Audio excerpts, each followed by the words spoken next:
Hello everyone.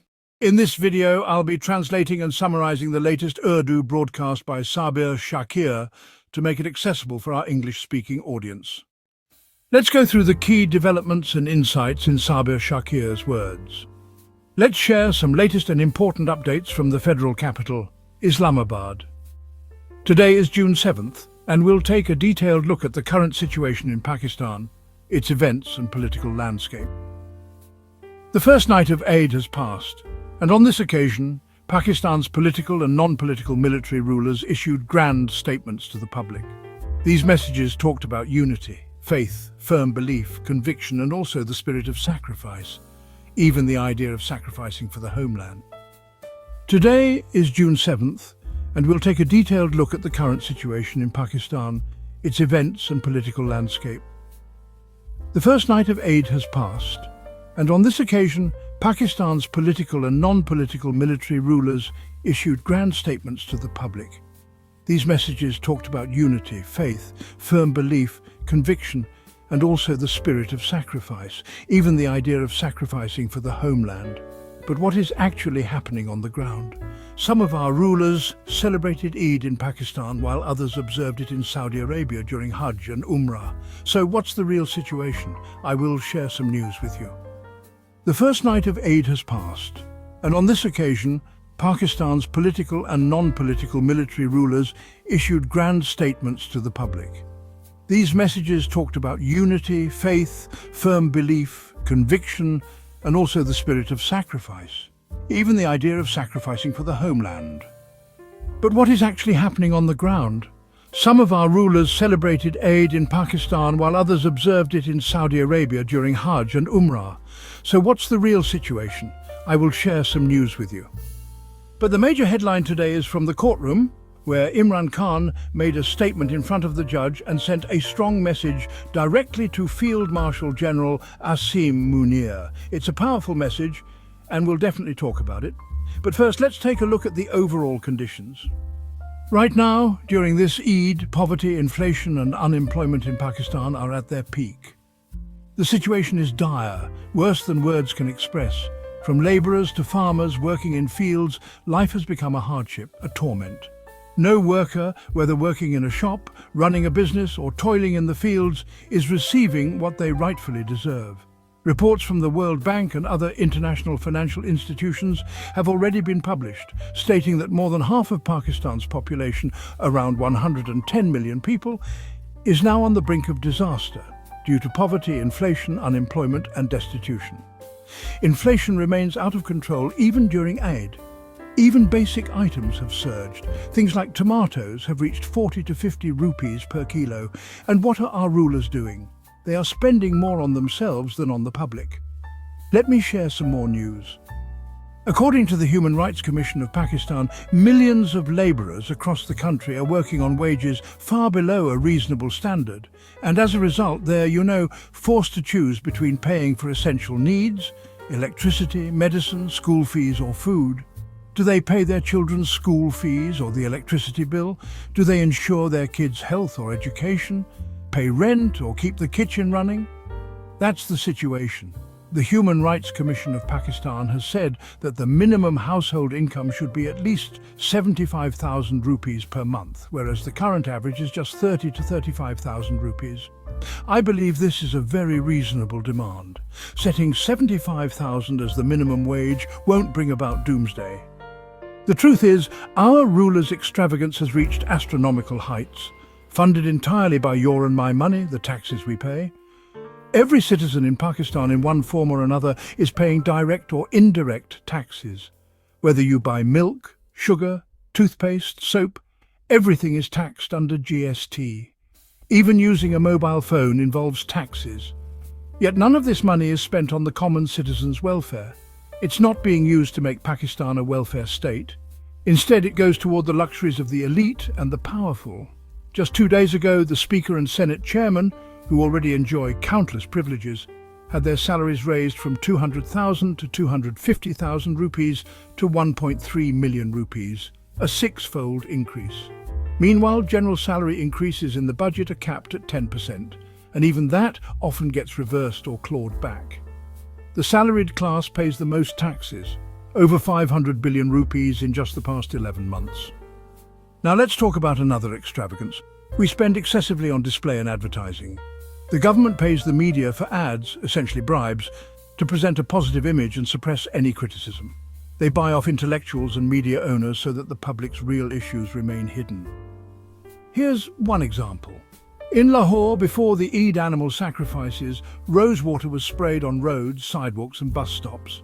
What good does that do? I asked this TikTok-style fake government. Wouldn't it be better if that money was spent on hospitals, on patients, on providing medicine, on paying doctors? Instead of threatening and suspending doctors, invest in hospitals. Let common citizens access medical treatment. Spend the money on schools so the average citizen's child can get an education and access textbooks. These performative stunts are purely for show. Cosmetic surgery from Switzerland is done for image building. But leave all that aside. Focus on fixing the policing system. End political victimization. That would be far more effective. The truth is clear. Even the Pakistan People's Party is now crying out, asking PMLN to name any seats they genuinely won apart from the 10 they were handed. I'd like to say to Nadeem Hassan Chant, this entire fake system exists thanks to the PPP's support. They are also complicit. If they have any courage, they should withdraw from this system and push for fresh, free and fair elections. Only then will the truth come out. Right now, seats aren't won, they're bought. Deals are made with three powerful figures, the Army Chief, the Chief Justice and the Chief Election Commissioner. Once these three are under control, everything else is automatically managed. Nawaz Sharif himself has openly admitted it. He said that Shahbaz Sharif and Maryam Nawaz have done great work, that Shahbaz Sharif won the battle and deserves full credit. He also gave full credit to General Asim Munir, that Shahbaz led the political front and Hafiz Asim Munir led the military front. So this outcome is great, and he says he himself arranged the appointment of Field Marshal. There's no doubt about it. He further praised Maryam Nawaz's work in Punjab. But here's the real question. These three, two brothers and a blessed daughter, are all products of Form 47. And that Form 47 is thanks to the General. All three of their election petitions are pending in high courts, Nawaz, Shahbaz and Maryam's, yet no one is listening. All of this is happening because General Asim Munir is backing them. So Nawaz Sharif's admission that he had the Field Marshal title awarded, it confirms everything. And all this happened where we all know very well, whether others admit it or not. The second piece of news is especially for our rulers, particularly those who claim that Pakistan's economy is performing exceptionally well. Gentlemen, this is not my report or yours, nor one from any opposition party. It's a report from Topline Research. Alongside the dangerously high increase in Pakistan's debt, the interest payments on these debts have also reached historic levels. According to the latest financial review, in just 6 years, interest payments have risen from 2,000 billion rupees to 8,600 billion rupees. The Topline Research report states that this massive interest burden is having a deep impact on the country's economy. The core reason behind this is the continuously increasing internal and external debt and the high interest rates. The report highlights that interest payments now account for about 8% of Pakistan's GDP, which is double what it was just a few years ago. Experts have said this enormous cost of debt has negatively impacted Pakistan's financial policies, and as a result, the government has experienced a significant reduction in funding for development projects, education and public services. So, this is the state of our economy.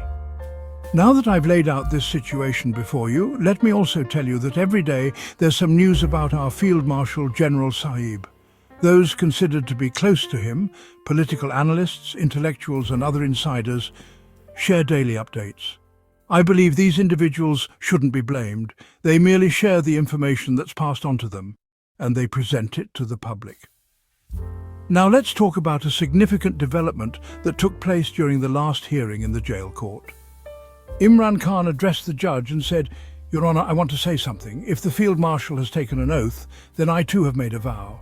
He said, if the Field Marshal has sworn to uphold unconstitutional actions, law-breaking and a fake system, and to carry intense hatred toward me, then I too have vowed never to pledge allegiance to a Yazid. This revelation was shared by our senior journalist Fakhar Bhai, who said that Imran Khan made these remarks in open court.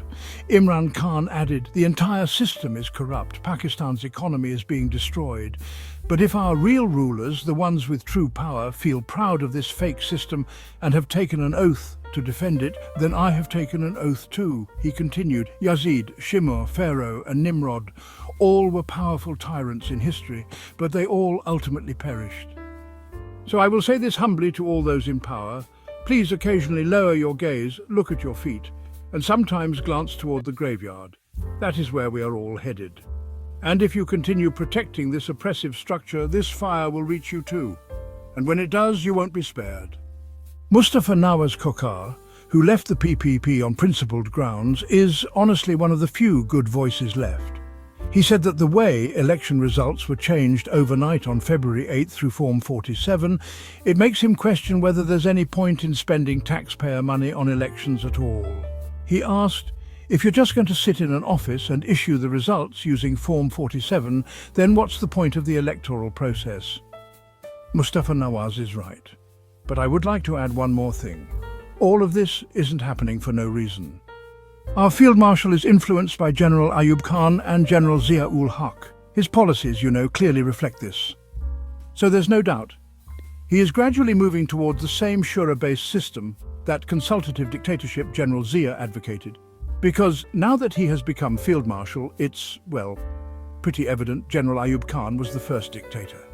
And now this Field Marshal is following General Zia's model, aiming for a system where he can handpick who gets to participate, where elections are not held, and a show of democracy hides authoritarian control.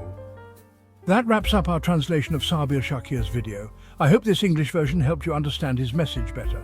Please like, share and subscribe to Awami Lens to help our community grow. Don't forget to leave a comment below and let me know what you thought of this effort.